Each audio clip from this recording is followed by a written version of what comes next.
আর আজকে আমাদের বলা হচ্ছে সিয়ারা তো মুসলমান না।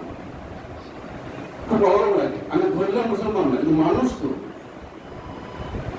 ইসলামের কোন জায়গায় বলা আছে যে যদি কোনো অমুসলিমের উপর আক্রমণ করা হয়, তুমি মুসলমান, তুমি গায়ে দিয়ে দেখো, তো প্রতিবাদ করে না, প্রতিরোধ করে না, কোথাও। যুগে যুগে অন্যায় হয়েছে, অন্যায়কারী এসেছে, জুলুমকারী এসেছে, কিন্তু সত্যের জয় সবসময় হয়েছে। সত্য সত্যই থাকবে, অন্যায় অন্যায় পরাভূত হবে। এটাই হলো কঠিন বাস্তবতা। আমরা ইরানবাসীর জন্য, গাজাবাসীর জন্য সমবেদনা জানাই। সেই সাথে আজকের যে মাস চলতেছে জুলাই মাসে যত শহীদ হয়েছেন তাদের আত্মার মাগফিরাত কামনা করছি। শুরু হয়েছে মহরম মাস, দেওরান্তক মাস, নবীজির সবচেয়ে প্রিয় পবিত্র নাম শহীদ স্বাগতের মাস। তাদের প্রত্যেকের উপরে মহান রব্বুল আলামিন অনন্ত কাল ধরে অবিচ্ছিন্ন ধারায় রক্ষণ বর্ষণ করে থাকুন, আমরা বলে আমি। আমাকে বলা হয়েছে যে বক্তব্য একটু সংক্ষিপ্ত করি,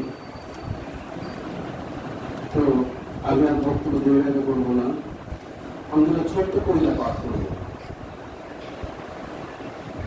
একটা হলো লেজ গুটানো ইসরায়েল, লেজ গুটানো ইসরায়েল দেখলো ইরানের খেল, আমেরিকান সয়ে যাবে যতই না রোপে।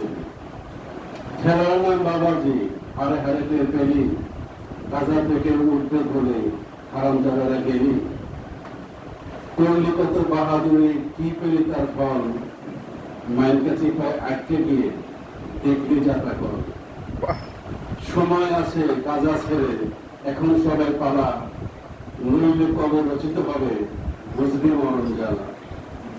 দেখেছিস শুধু অস্ত্র তোরা, দেখেছি ইমানের বল, খামেনিকে দিয়ে দেখ দিয়ে তোরা কর কি তার মনোবল।